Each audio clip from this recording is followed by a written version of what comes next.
Welcome, guys, to How the Frack We Got Here, a show that takes the news and events of the week and try to make sense out of it all. I'm your host, the most Will Buchanan, and on this show, we simply are all about the facts. There are plenty of news stations out there that simply want to do anything short but inform you. Here at How the Frack We Got Here, that's all we believe in. We go after the lefts, we go after the rights, we go after the middle and independents, we go after all sides because there's more than one side of a story to everything. And you need to know it all in order to actually formulate your own opinion.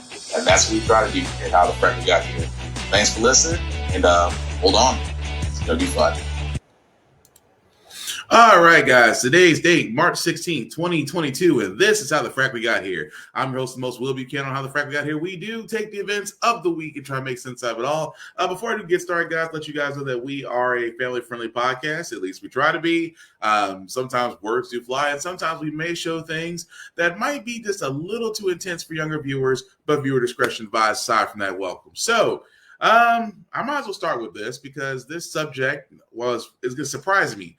Number one, I completely hate it with everything, with every fiber of my being. And I don't hate a lot of stuff. I don't hate people. You shouldn't hate people, but inanimate objects, hate them all. This is an inanimate object. Not only do I hate this inanimate object, it's the fact that the Senate agreed to this and passed it. Surprise move yesterday, passing a bill that would make daylight saving time permanent around the country. Yeah, I think this is maybe because of your report. Yeah, that's right. Yeah, or the fact that they were all cranky because they haven't gotten enough sleep. It's actually called the Sunshine Protection Act, and it would mean Americans wouldn't need to change their clocks twice a year anymore, like we just did this past weekend, like you might still be feeling from this past weekend. Joining us now is Dr. Dimitrios Matsakis. He's the former director of the Time Services Department for the U.S. Naval Observatory and is currently a chief scientist at Master Clock. Dimitrios, good morning. Thank you so much for being with us, doctor. So give us a quick history lesson first. Why do we do this in the first place? Why do we have daylight saving time where our clocks switch back and forth twice a year? The history says that Benjamin Franklin came up with the idea, although the modern effort actually was by an Australian, George Hudson, in 1895. He was an amateur entomologist, and he wanted more time after work to play. And he came up with the idea of pushing for it, and he finally got it to happen in Australia in 1916. And that's the real reason why we have daylight time. People like to play. It's a human trait. It's good for us. We do it in the summer, and it's not just normal playing. It's also sports, which is a form of playing. And so that's the main reason. There were other reasons for doing it. There were studies saying that we could save energy and things like that. I don't think those studies are valid anymore. Mm-hmm. We live in a different society, even if they were ever valid. We now have a teleworking society. We do online shopping. A lot of the reasons for that are gone, but the reason for play remains. So tell us about this bill that passed the Senate yesterday, the Sunshine Protection Act. What does it do? What do you think about it? The bill would make it permanent daylight time around the whole United States. And that has a lot of benefits. However, we also tried it in the oil crisis of 1973, and we abandoned it. It wasn't popular. I happen to think the reasons we abandoned it weren't all valid. One of the big reasons, which shocked me at the time, was that some school children were hit by buses waiting in the cold mornings. That was true. There was a greater incidence of that kind of thing. On the other hand, the net loss of life from traffic accidents and from children in traffic accidents went down because there was more light in the evening. Yet the report said, even though it's true that it was a net saving of life, this is not how politics works. To do things like this, we have to get rid of daylight time, permanent daylight time. And I'm a little concerned that bad statistics or misinterpreted facts will influence the decision. Yeah, absolutely. And doctor, what do you think? I mean, should this, do you want to see it stay all the time? As I love your former title, former director of the Time Services Department for the U.S. Naval Observatory. I'd love to just know what you think. I'm not supposed to have an opinion, but actually, back then, before you were born, I was in favor of permanent daylight time, and I was very happy that it happened. However, I didn't live up in Maine, and They might have different opinions up there. So it's going to be a compromise. There's going to be winners and losers. And that's the way society goes. So we have to go with the flow. And if it happens, okay, it'll be a good experiment. We'll see how it turns out. We can always go back to the old way. That's a good point. Yeah. Yeah. I used to live in Seattle, and I can tell you, come October, before you switch your clocks, it's real dark in the morning. So a lot of folks don't like that. Yeah. And I used to bike to work before I retired from that job. Yeah. So it made a big difference. I used to wait for the switch. Yeah. Wow. All right, That's doctor. Okay, so here's the problem I have with this. This first part's going to be a rant. The second part is actually going to be more informative. I hate daylight savings time. I hate it with a passion. The fact that I now have a villain. Who I can point and say that Mr. Hudson is the sole reason why the idea, aside from previous people, but just him, because he made it get to work in Australia. But the fact that Mr. Hudson came up with this idea of daylight savings time annoys me, because I am a sleep. I need my sleep. When I cannot tell you off the bat how much I look forward to falling back. You guys, for all those, if you're like me, you're not a morning person. Mornings are kind of rough. It is like every day is like the first day post hibernation. You're up, you're somewhat alert, you really don't know what's going on, you really want to go back to sleep. That's usually how it works for me.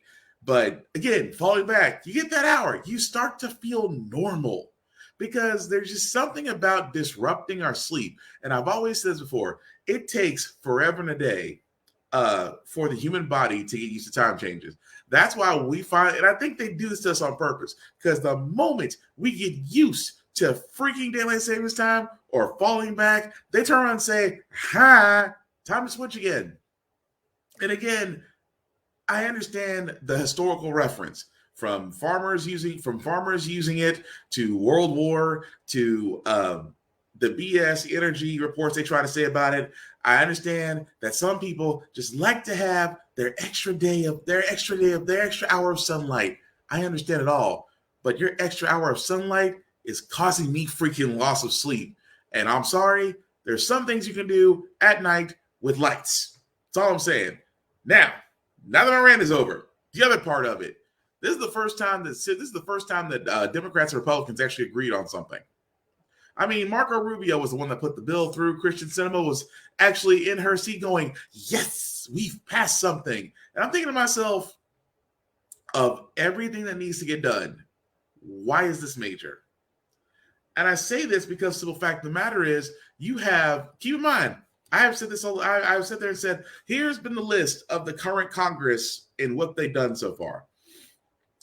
Just yesterday, they passed a bill in which they're going to be sending $13.6 billion with the B, to Ukraine for foreign aid.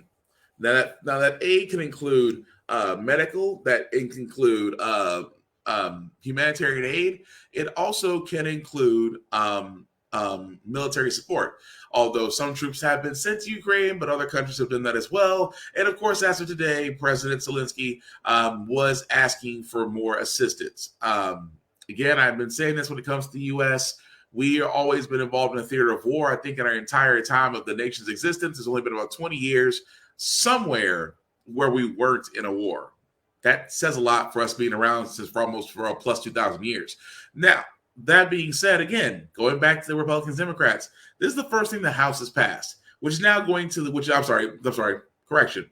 This is the first thing the Senate has passed. Now it's going to the House. So, again, I wonder, it's like, they're celebrating this. This is the problem I have with, this is the problem with, like, a lot of people I know have a problem with Congress.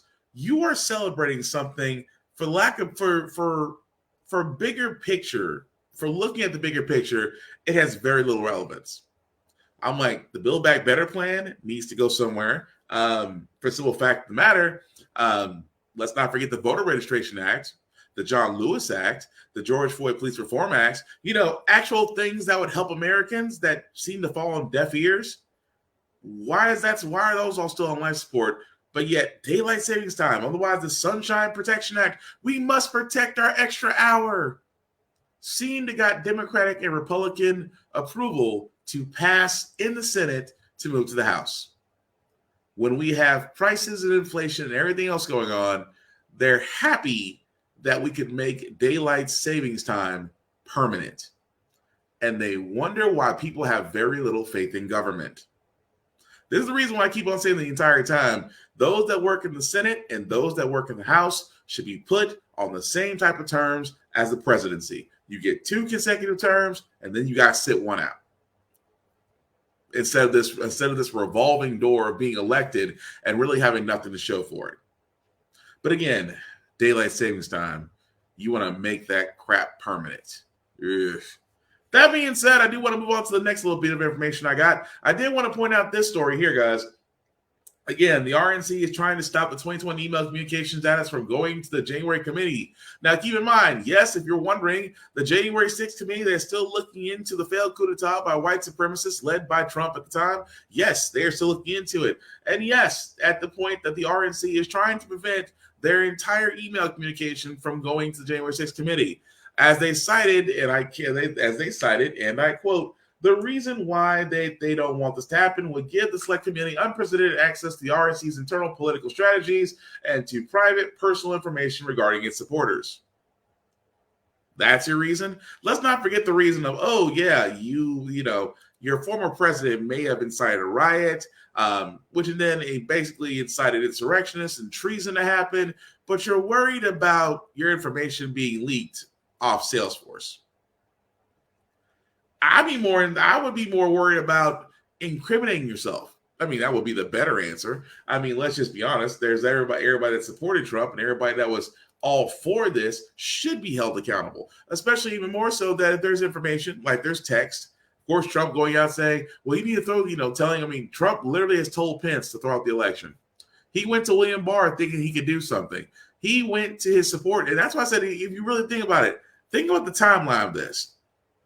He goes to Mike Pence and says, you have the ability to stop the electoral count. Mike Pence says he won't. He goes to William Barr. Is there any way we can invalidate the election? William Barr says no. What's his next move?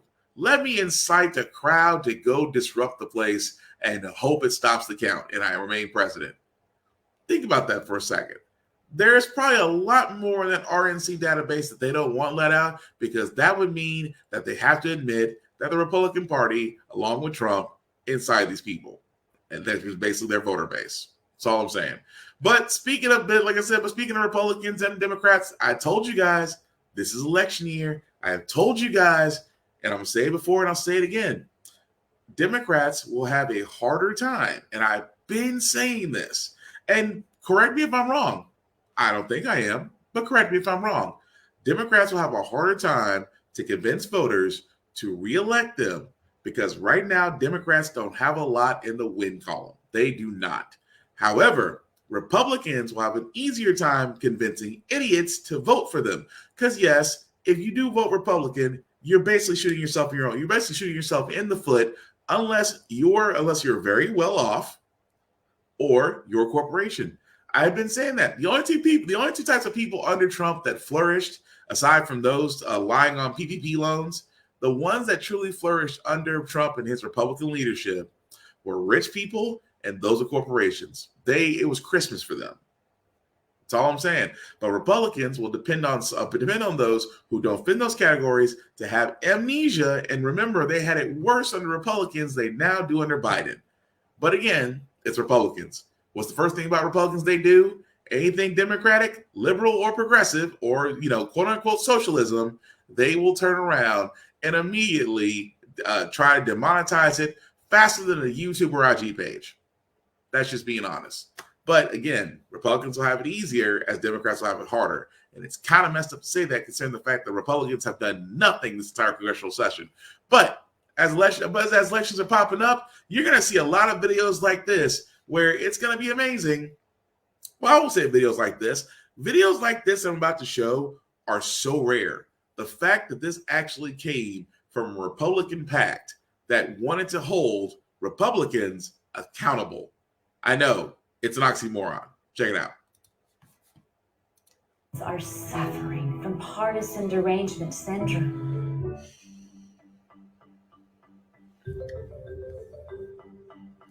Every day, prominent Republicans across the country tell us the threat that Donald Trump poses to our democracy. January 6th was a riot that was incited by Donald Trump. President Trump is responsible for provoking the events of the day. He was livid and shaking and, showed a detachment from reality.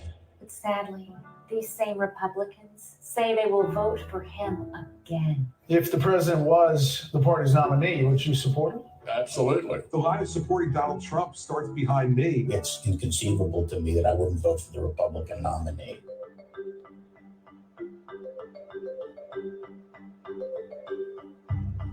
Every day, innocent animals are abused, beaten, and neglected, and they're crying out for help.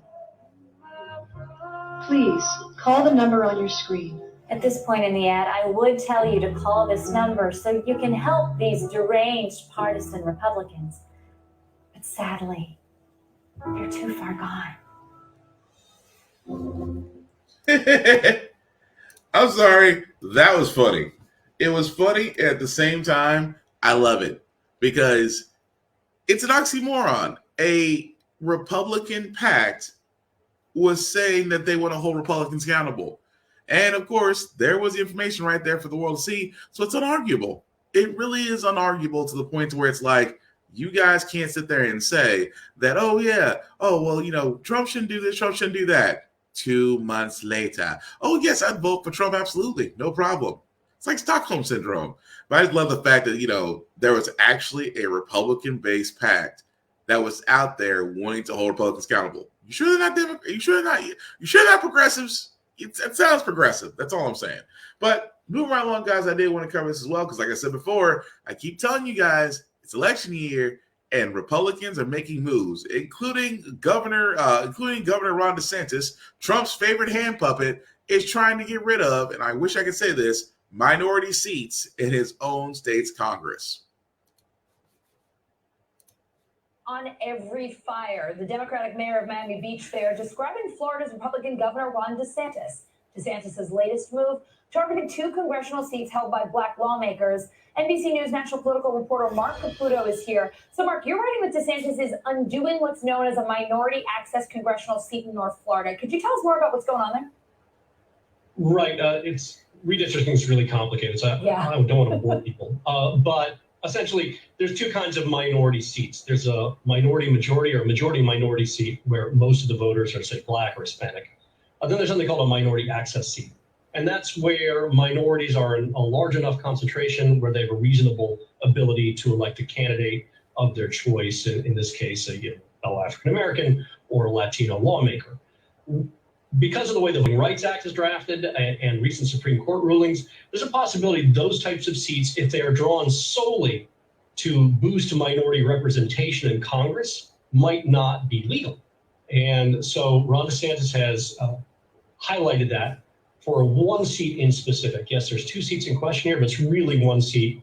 It's held by Congressman Al Lawson. It runs from Tallahassee to Jacksonville.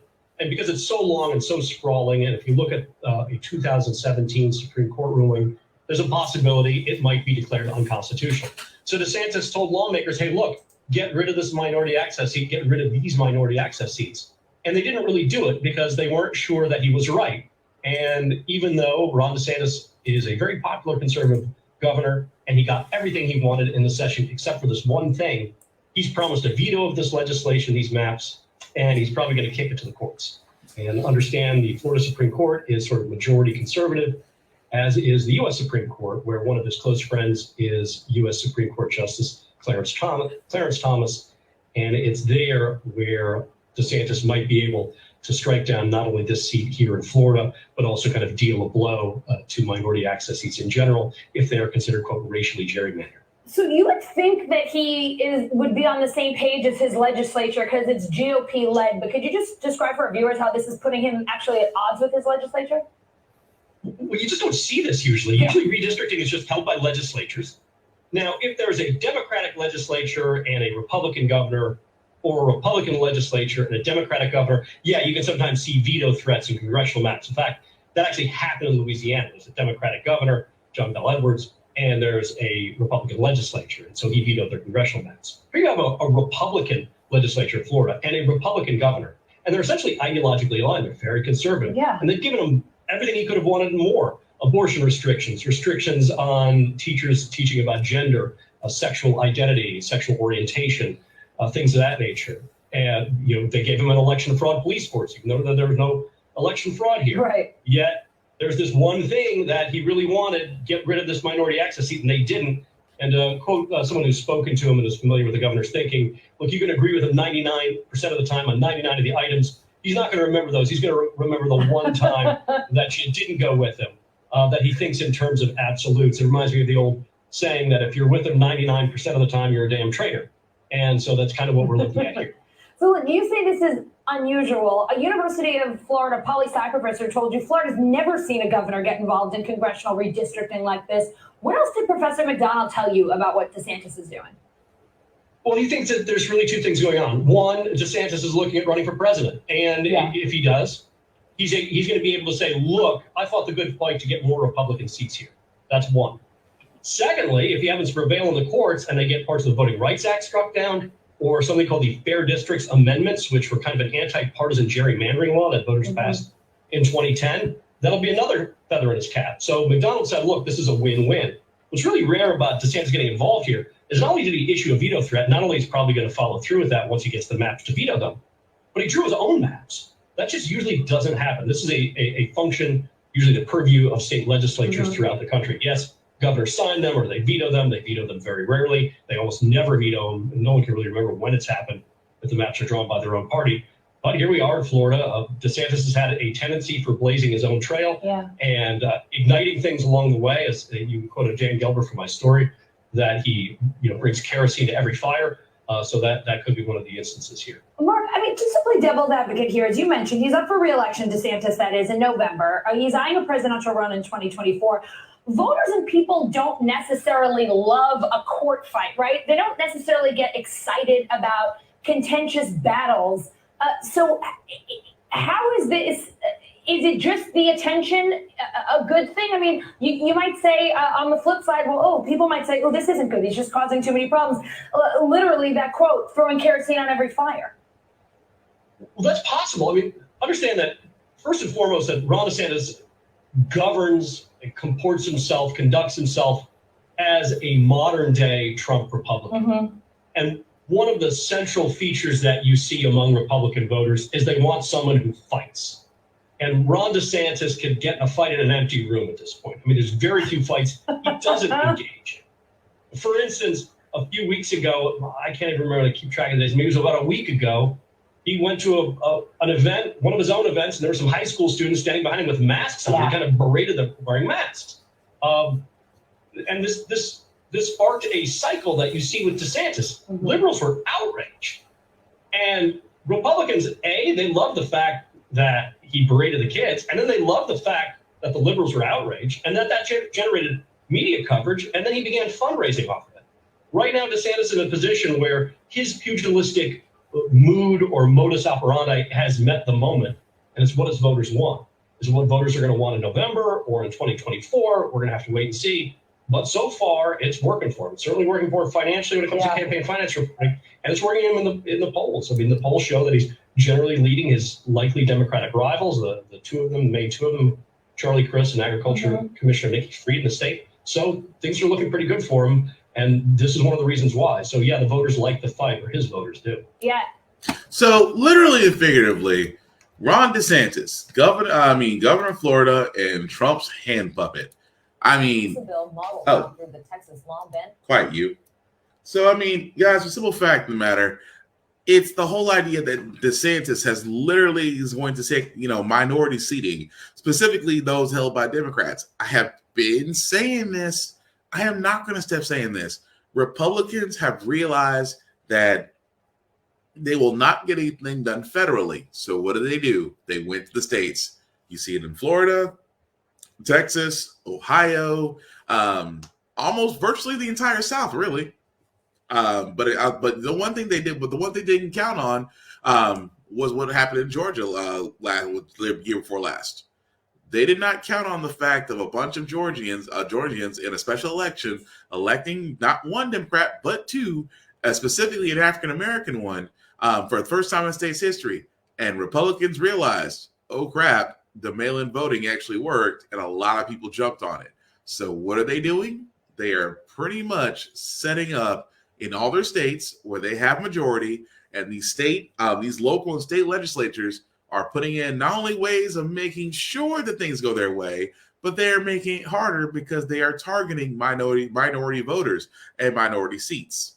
You saw it with Governor DeSantis, and like I said before, they're just setting it up. This is the reason why I keep saying voting matters. That's why I said, if you get the early vote, go ahead and do it. But know the laws in your county and know the laws in your state, because trust and believe they will do everything that they can to make sure that your vote doesn't get counted in order for them to keep their seats. But moving right along, guys, like I said before, there's other things that are going on where they're so worried about daylight savings time, but Roe versus Wade is circumvented. Women not only in Texas, but in other states as well, now are worried because you thought the fact that you didn't have control or say over your own body. Now, other states are starting to do what Texas has done. For example, this state. Idaho is now the first state to pass a bill modeled after the Texas law banning abortions after 6 weeks of pregnancy. The Idaho bill would allow potential relatives of the unborn child to sue abortion providers for $20,000. The proposal now heads to the Republican governor for approval. And time now for... Think about that for a second. So Idaho, great potatoes, known for potatoes, now known for the fact that relatives can now sue abortion providers. Relatives of the child can now sue abortion providers if procedures are formed. Similar to the Texas law, although Texas law is still at 16 weeks, that a lot of women don't know at 16 weeks whether or not they're pregnant. And now Idaho is starting to reform their own law saying that, well, relatives of the child can now sue the abortion providers as a way of bankrupting them out of business. Here's the thing that always kills me, and I keep saying this. Once one state gets a foothold, do not think that a lot of these conservatives out there, I like to call them repressed religious folks, confused for life people, because if they truly were for life, they would be protesting what's happening in the Ukraine right now. I mean, if you're pro-life, but we know that's bullshit. But the thing about it is, you have other states out there who are looking at what Texas did and go, let's see if we can do the same thing, and getting away with it. Why? Because we have a conservative Supreme Court that sat there and said, well, I mean, you could do it, and Roe versus Wade is still the law of the land, but I mean, there's a loophole for everything. That's how they treat it. And it shouldn't be treated that way. I've been saying this once before, and I'll say it again. I've never understood that a woman in 2022 still has to be worried about what goes on with her body. Her body is her business and no one else's. The choices and consequences that go along with those choices are ultimately hers. I will not lose any sleep at night, even though daylight savings time is going on, but I will not lose any sleep at night when a woman decides either to be a mother or terminate the pregnancy, which by far, if you're not ready to be a mother, is the most responsible thing you can do. But I digress, because again, what's the South? Religious, repressed, confused, pro-life individuals who unfortunately have realized if you can infiltrate the legislature, if you can infiltrate your state government, you can put in laws, and as long as you have enough people in some area, and you have enough people in enough areas, you can pretty much enforce what you believe on others because you think you're righteous.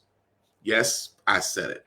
But again, moving right along, another story which I still find interesting. Governor Tate Reeves of Mississippi signs a law limiting discussion of race in schools. Sounds familiar? We were just talking about the fact of Florida's parental education rights bill, otherwise known as the Don't Say Gay bill, that is also will be signed in Florida. It hasn't been signed as of yet, but it will be signed in Florida.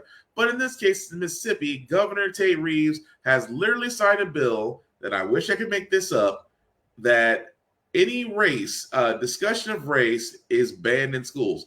The short title of the bill prohibits critical race theory. Yes, I wish I could make this up. The fact of the matter that, again, for all Republicans out there who managed to follow on to my podcast, Thank you. But before I'm about to say next, you might be leaving very shortly. Critical race theory is not being taught in schools. Never has. Critical race theory is a class in a law school. And unless your kid is gifted enough to breeze through elementary school and high school and wants to be a lawyer, you should have no fear, as they will never have this class. But it does bring up an interesting dynamic. Why aren't we talking about race? The simple fact of the matter is, I think for where we are in a society, the fact that we've avoided talking about race, the fact that we've avoided talking about the real history of this country, the fact that we try to make it all seem all blue skies and rainbows and everybody got along might be the reason why we're not able to get along. I mean, if you really want to be honest, civil rights was just 60 years ago. Just 60 years ago. 60 years ago, where we still had unrest, where, again, you had white supremacy thinking black people were inferior. That was just 60 years ago. So again, I point this out with everything in me. Why can't we talk about race? I think, like I said before, kids, I think if you teach kids when they're young and they become culturally aware, I think you raise a generation that's actually more welcoming, more understanding, more critical thinking, and above all else, less to the whole repressing that has happened with previous generations.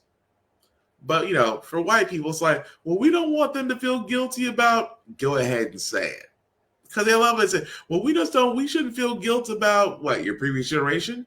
The fact that, it may not have been you, but those of your ethnic class committed atrocities, enslaved multiple races, got a leg up on everybody else, got on almost $400-year advantage on everybody else. I almost said $400. 400-year advantage on everybody else. And now when we keep on talking about we need to learn from our history, it's almost like, well, don't learn from that part. Don't learn from that. Not that. It's almost like, shh, don't say it. But why? Kids will learn. I've said before, I think that the simple fact of the matter is that in most schools, I think we need to get rid of social studies. I think we need to get rid of social studies and reintroduce civics. We need to teach kids about the Constitution, but we also need to teach kids the true history of our nation. All the dark, gory, bloody, inhumane parts, not just the good parts. Not to make it seem like a special Thanksgiving where Native Americans saved the Pilgrims because they didn't know how to farm and say, here, we're going to give you some food so you don't starve yourself. And then you guys turn around and commit genocide on them. Yeah, the history they don't want to talk about. And especially now in Mississippi, where a lot of people are celebrating the fact that they're not going to talk about it. But moving right along, guys, again, Republicans not the only people who I'm aiming at this week. Democrats too, mainly Joe Manchin, because Joe Manchin may have just killed a pick to the vice chair seat on the Federal Reserve, and an interesting reason why he may have done exactly that. A minute ago, Fed Reserve Board nominee Sarah Bloom Raskin. Remember, we've talked about her nomination to the Fed Board. She has now withdrawn her candidacy after a somewhat partisan showdown, although it was a Democrat, a member of the president's own party, who seems to have dealt the death blow, if you will. CNBC's Elam Hui is on Capitol Hill. And it seems like the final straw was Senator Manchin, right? This has been long simmering drama, if you will, on the Senate Banking Committee. Republicans had opposed her because of her energy policy. Manchin came out yesterday, said he would not back her. The White House just didn't have the numbers, right?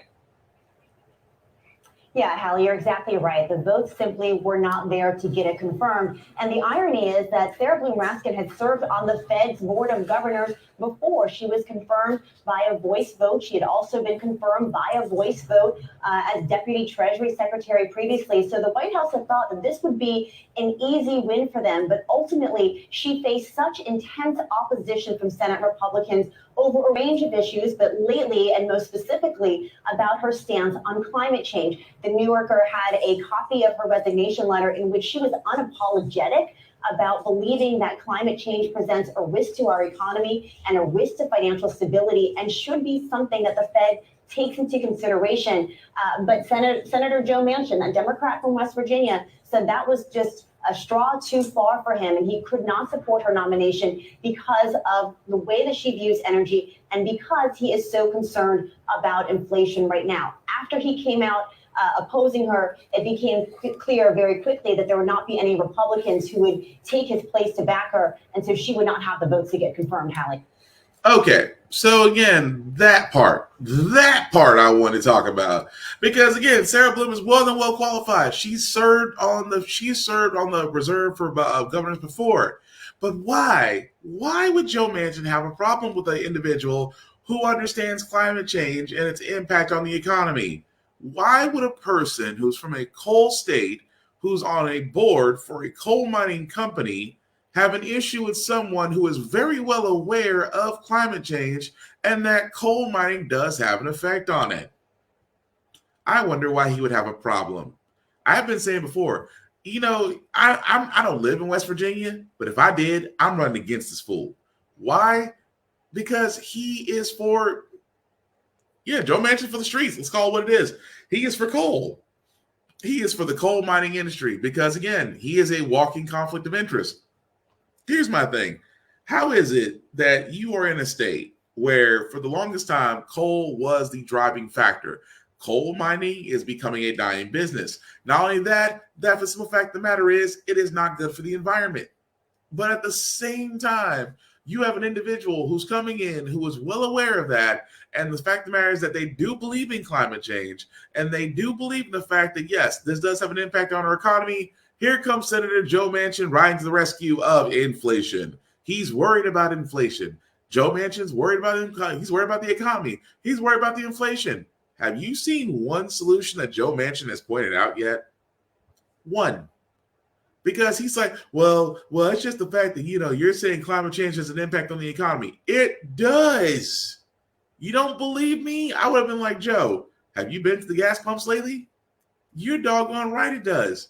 And simple fact of the matter, and another thing to add, Mr. Senator Manchin, if you're so worried about inflation, why aren't you going to the oil companies and saying, hey, oil barrels are under $70. Crude oil is under $70 a barrel, yet gas station pumps are anywhere from $4 to almost $8 a gallon.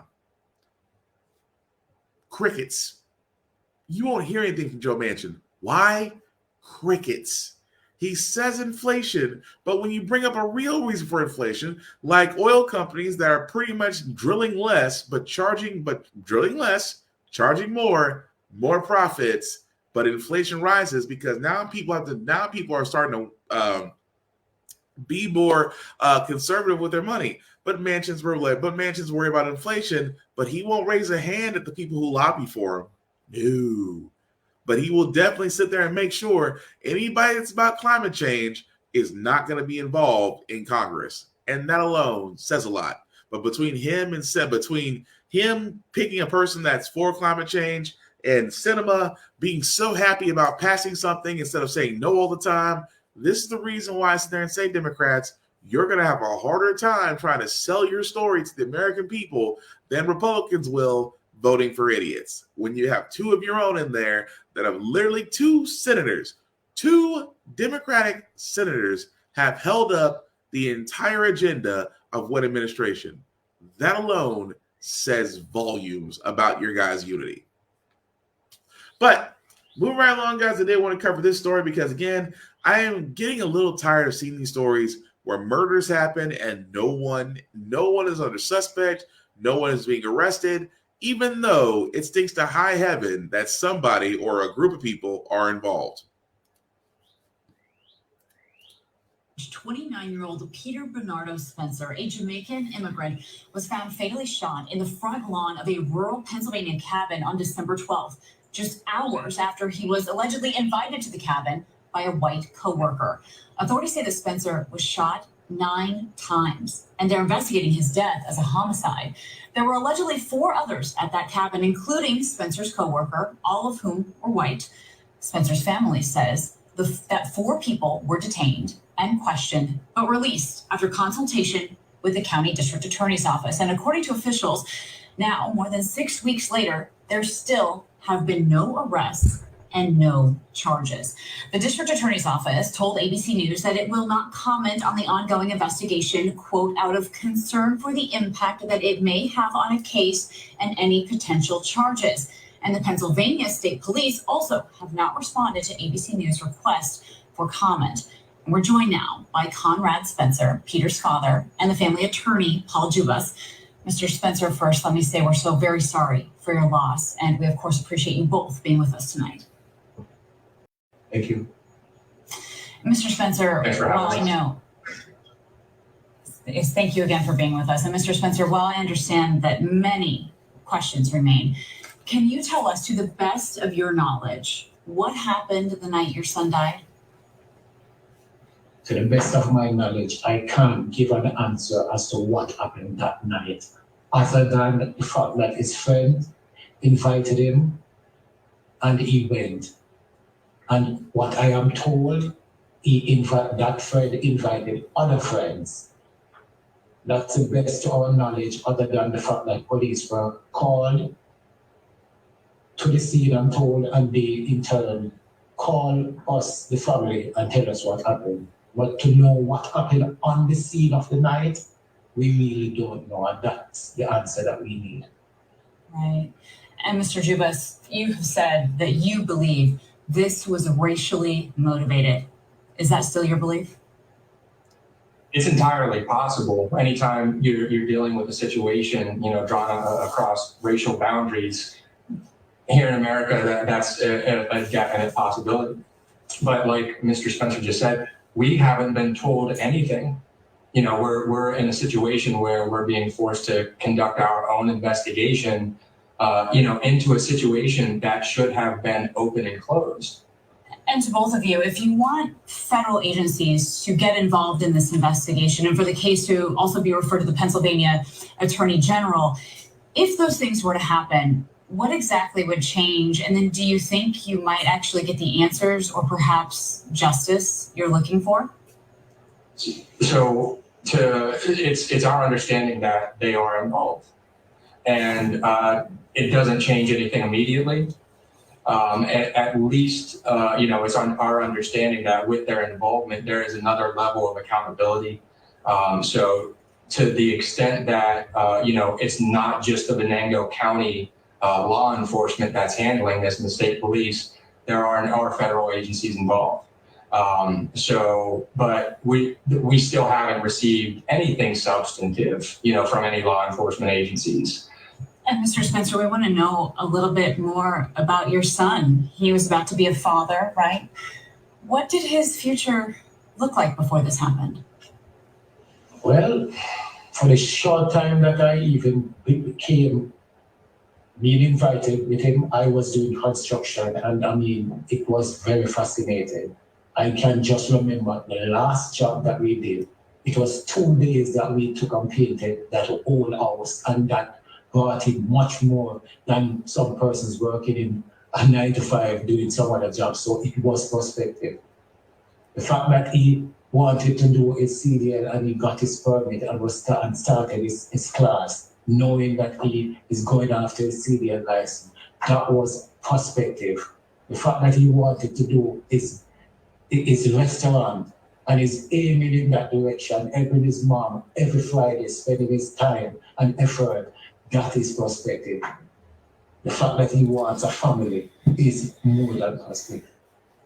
And to give you some insight into just how tragic the situation is, Peter, that morning, prior to being taken out to that location, he had just passed the fourth part of his CDO exam. He had one more exam to go. So he was in extremely high spirits and had phone calls, with his mom and with Carmela, his fiance, about how excited he was about the future and how excited he was about passing this exam.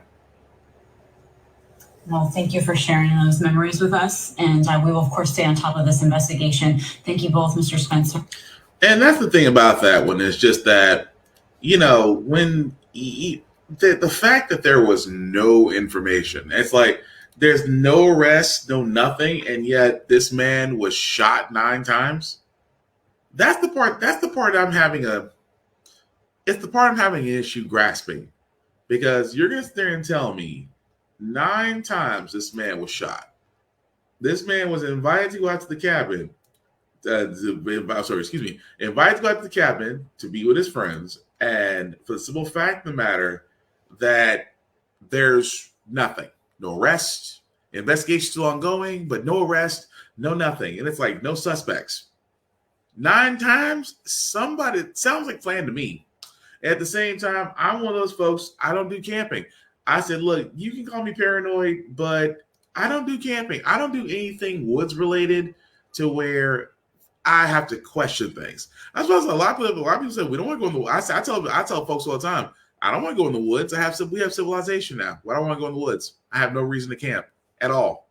Not an inclination, not a need, or nothing. Especially the fact that I've been telling Black folks this, and I'll keep saying this all the time. We have to be more aware and look out for each other. Number one, definitely don't go somewhere by yourself. And also don't go in, if you're going by yourself, don't go empty-handed, if you catch my drift. But it is sad that another family has lost a child and there's no answers. And that's going to bother me because that's just like what happened, I think it was in Georgia, where a Black woman was with a whole bunch of white people doing a sleepover, and the next day she's murdered. And there seems to be no arrest. No arrest, nothing. But she was literally murdered in a house with multiple suspects. Explain this shit. That's all I'm saying. But again, we will follow that story as well because it's just too much where, again, to be invited somewhere with your friends out to the cabin to celebrate, and 9 times you've been shot, so it's just something ain't right. But speaking of things that ain't right, things that actually might get righted, Pamela Moses, for all those that don't know, she's one of those stories where, again, she thought she could vote, but apparently because she was a felon, she was a felon, but because of Tennessee law, thought if she followed the right channel, she would have her voting rights restored. She thought she was cool about it. She went ahead and did it. Come to find out that it was a clerical error on their part and that she still was considered, she still was not in she was considered an eligible status to vote, vis-a-vis left her to be incarcerated. However, there have been new developments in that case, and again, it's Tennessee, so trying to find paperwork is progressively backwards. A Black Lives Matter activist and former Memphis mayoral candidate Pamela Moses. Moses was sentenced to prison for trying to register to vote due to what she called an error by the Tennessee Department of Corrections. Pamela Moses and her attorney Rodney Diggs both join us now. Thank you so much for being with us tonight. Pamela, I'd like to start with you. We understand that there have been some new developments in your case. Tell us where things stand right now. Well, right now, I got a new trial, thank God, and I'm waiting to see what's going to happen with that. There was new evidence discovered by a reporter in New York, and there was also a transcript turned over by the Attorney General that was FedExed to the jail to me, and the judge that presided over the case allowed me to enter that information into the record. And as a result of that and other things, Judge Ward granted me a new trial and reinstated my bond. So I'm free now. And Rodney, this move to approve Pamela's request for a new trial is certainly a step in the right direction for her case. Are you confident that you'll be able to get her voting rights restored? Oh, thank you, Lindsay. That's something that we're working on. The first step is hoping that the case gets dismissed and that the District Attorney's Office does not file it. Thereafter, once this is done, then we're working on getting Ms. Moses' rights restored. Pamela, I have to ask you this question, obviously. Do you feel that this was racially motivated? Absolutely. Some personal things, I think, because of my political speech that I utilize a lot as an artivist in Memphis. I think it was more than racially motivated. It was just outright vindictive. And, I'm praying for the district attorney's salvation because there are a lot of crimes in Memphis, and the one that I was prosecuted for was not one that should have been prosecuted. What were you feeling in that moment? Take us back to the courtroom when you were granted a new trial. I was feeling relieved. I really felt that God had answered my prayers and softened the judge's heart to see me as a person and not just an inmate.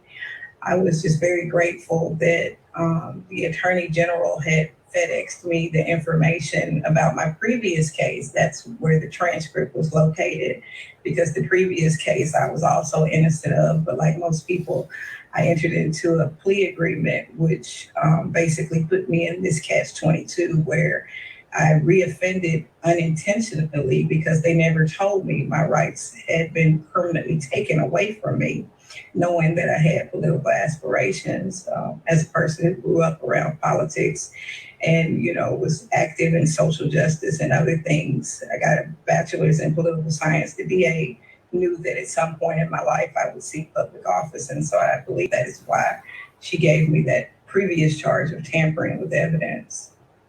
And Rodney, are you feeling optimistic about this upcoming trial? Well, again, Lindsay, the goal for Ms. Moses is to get the case fully dismissed. We don't think that there should be another trial, nor should Ms. Moses have to sit through another trial. So the goal is to go ahead and get the case dismissed. If the case is not dismissed, then we're asking the district attorney to recuse itself and bring the special prosecutor. And Pamela, just give our viewers who are just tuning in, perhaps for the first time unfamiliar with your case, what you were sentenced for and for doing what? I was sentenced for 6 years and 1 day for falsifying a official election document, which was allegedly, according to them, the restoration form that I did not sign, that I was provided with by the Secretary of State to office. Is a form that, you know, people have to have in order to get their rights back after they're a felon in the state of Tennessee. We've tried to get that form abolished, but it's been unsuccessful here recently. And so the district attorney prosecuted me because I tried to get my rights restored. And I just think it's a tragedy that she thinks that I should be in jail for trying to get my right to vote back after I've already served my time and for charges that I was innocent of. In an interview with The Guardian, you said that the case against you was a scare tactic in order to discourage others from voting. What would you say to others who are still trying to vote, despite, I guess, concerns about their past? I would say, like I said to the lady yesterday that I met when I was trying to buy a old security door, some replacement. She was a business owner over 60. And when she recognized me, she told me that she had a felony too, and that she was very, honored to meet me. And she was like, she couldn't vote. And I was like, yes, you can. You just have to, go through the process. Don't let what they're doing to me scare you. And I encouraged her to do that because, it doesn't matter if I never get to vote again. What matters is that the law changes at some point and people are given the right to vote, because we have been disenfranchised for many years, not for any fault of our own other than systematic racism. Pamela Moses and her attorney, Rodney Digsby, thank you both. And again, that's crazy, isn't it? That she was one of the many stories out there, because keep in mind, Republicans are always screaming when they change the law stuff. Oh, what about voter fraud and this and that? We're trying to prevent voter fraud. And again, I always said it best about felons, and this is my thing is, yes, if you serve your time and it wasn't a heinous crime and a child or a woman or a other human being was not harmed, maimed, or killed or raped by you, as long as you didn't do anything that's completely heinous and you served your time, you should have your rights to vote. You should. Felons should have a right to vote. Like I said, as long as you didn't do anything, to the point to where you had to stay in jail, if you did everything short of petty theft, stole, some burglaries, some damage, like I said before, as long as there wasn't loss of life or damage to other people, then in my mind, you're like, I think you're good once you've paid your debt to society that you can go back to vote. And Pamela Moses, I love what she's doing, that she's actually trying to show that there is a little bit of difficulty when you're trying to actually get your voting rights back, especially when you're in states like Tennessee, where the voting laws for felons is convoluted and backed up, and trying to get things to work through the state is like trying to put molasses through a straw. I am being completely honest with you about that. But they're quick. But you know what? I'll say this.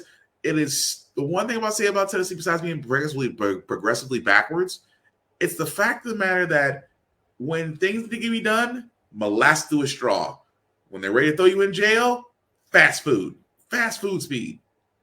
Prosecute, put you in jail, keep you a prisoner, fast food speed. Getting the state to actually work for you, slow as shit.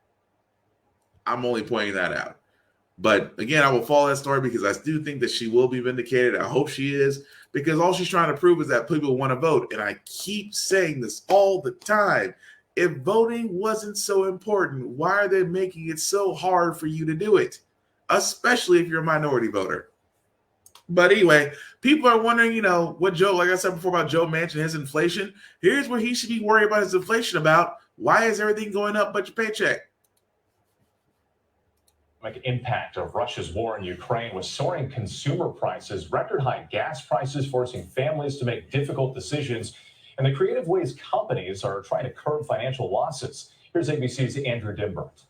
Tonight, with no end in sight to the war in Ukraine, the economic toll on Americans only getting worse. Gas prices at record highs, now $4.33 per gallon, up $1.50 from last year. The situation dire for people like Timothy Gutbrod. Gotta watch my gas. The Albany, New York driving instructor now asking his customers to meet him in the middle to save on gas. Changes, how you drive and how you teach. I like to cover every base, but if you're taking students out on the highway, you're wasting gas. And with inflation at a 40-year high, surging prices threatening a fragile post-pandemic recovery. Tamika Calhoun, whose entire family got COVID, losing her savings. Now, this Mississippi mother of 5 living paycheck to paycheck. I had missed meals so that the kids could eat. And starting next week, Uber adding a fuel surcharge of up to 55 cents, which will go directly to drivers. Christy Reed delivers in Tennessee. If they keep going up, I'm going to have to do something part-time and consider not doing DoorDash full-time anymore because I just can't. And there are growing concerns over so-called shrinkflation, major companies offering less product at the same price, including Charmin Ultra Soft Mega Rolls. It's 2 times more absorbent, so you can use less. Dropping from 264 to 244 sheets per roll. And with tonight, the calls are growing in Congress to suspend the federal gas tax to try and give drivers some relief here. If that were to happen, Americans could save up to 18 cents per gallon. The White House says it's reviewing all options. So again, Senator Manchin, where are you? That to me is the smoking gun. It's like he's worried about inflation, but you have companies out here that are literally and figuratively doing that kind of stuff. They are doing shrinkflation, that you're getting less rolls. I've been saying this for the longest time. Potato chip companies have been getting away with this for years. I mean, for all those who ever had potato chips, who still enjoy them, Doritos. Have you ever had a bag of Doritos? What was it? 90% air, 10% chips, but you're paying full price. I mean, you dang near have to get 2 family sizes to actually get a decent full bag. Oh, it's not just that. I mean, the only thing I can really trust is Pringles because at least the whole thing's to the top of the can, but that's neither here nor there. But companies out there have been doing this. They have been shrinking down in inventory, in sizes, and things of that nature. You're getting less, but you're paying the same. And companies have been getting away with it. Oil companies are the only ones that are making a record profit. I have been saying this the entire time. This is where, Joe Manchin's so worried about inflation, but yet AOC was the only one that brought this up. Why are these companies getting away with this? These companies are paying will and taxes, getting subsidiaries, and they're making record profits in a pandemic era. Companies like this are making literally and figuratively massive profits in a pandemic area while the current class is suffering. And that tells you a lot. I mean, again, so the fact of the matter is most Americans are a paycheck away from being homeless. A simple paycheck away. I mean, the fact of the matter that the gas prices raised up so much that folks are already considering that they have to change out. That alone should tell you the status of where we are as a society. That corporations and things of that nature are making windfall profits while you have parents out there, you have adults out there who are parents and who are drive for a living, have to figure out how to make ends meet. And that is not always an easy thing to do. But again, Manchin, you seem to be more worried about climate change than you are worried about the people that actually lobby for you. But That being said, guys, we're going to go ahead and move on to our feel-good segment because usually on How the Frack We Got Here, we usually cover a lot of things that are doom and gloom. Sometimes we can lose your faith in humanity, but hey, it's the middle of the week. Tomorrow's Friday, which is Thursday. And we always want to leave things out on a good note, a positive, funny note. And I think I might have found one that we all can relate to because this toddler was going to school and he had a case of a Mondays where I was like, you know what? I can relate to this. I really could. Mondays feel like a dragon. Yourself out of the weekend, you got to face another day or 5 days at work or at school. Well, 4-year-old Landry King had a major case of the Mondays. He headed out to meet the school bus in Andover, Kansas, and wait, flop. No, I can't do it. I can't do it. The dramatic preschooler suddenly leans forward. He flops back right there in the driveway. He's done this before because the bus aide calmly comes down to fetch him. It's part of the drill. And with a few words of encouragement, there he goes on the bus. So he can deal with whatever the week has to dish out. You know what? I'm Landry on a Tuesday. I mean, he's just manifesting out loud for the exactly. I ain't mad about that. That was funny to me when I saw it because I was like, we've all had that moment. I mean, we may have not fell out, but if you're like me and you wake up and it's like you just sit on the edge of the bed and you're just contemplating life right now and you didn't want to get up because daylight savings time, you lost some sleep, so you're just sitting there just contemplating life, just wondering if that OnlyFans ain't so bad. That's kind of messed up, but I'm just saying, hey, some people have made some life-changing money on OnlyFans. But anyway, that's gonna do it for this podcast, guys. I do thank you all for watching, for liking, for letting people know that this is for us, for this going on live. I certainly appreciate that. Some shameless plugging before I do get out of here, guys. I do want to first shout out to my buddy Big Vaughn, Vaughn at Big BZA on all socials, Vaughn Westbound on Facebook, as he will be returning very soon with a couple of podcasts, Smoking Trailer Sundays every Sunday from 6:30 to 9 p.m. Of course, the REF podcast every Tuesday from 6:30 to 9 p.m. Please check him out as he is posting daily on different things, but definitely check him out. Vaughn Westwood on Facebook, Big BZA on all socials. Also, shout out to Ari and Geek present Geek South for allowing me to share my podcast on their page. I appreciate it, guys. You can definitely find them on Facebook and on YouTube as the page you see there. There are a couple of guys that met last year that do talk about the world of pop culture, everything outside of it, through an unfiltered but an intelligent way of conversation, open forum. Really like talking to those guys. We'll definitely hope to have them on my Get Bit podcast soon, but you can definitely check them out on Facebook as well as YouTube. Ari and Geek present Geek Salad. Now, as for yours truly, guys, my IG handle, BlackFox447, is where you can find me on Instagram.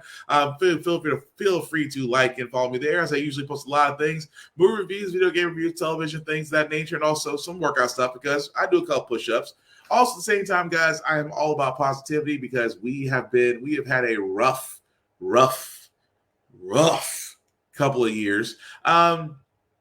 And for 2022, I want to be about positivity. I want to be about motivation. I want to be, usually I keep those things and I say to myself as a personal mantra, but I do believe that what I may say or put out there may help others. And if I can just do that and give that word of encouragement and just give a little kindness, because I always said it best, be kind.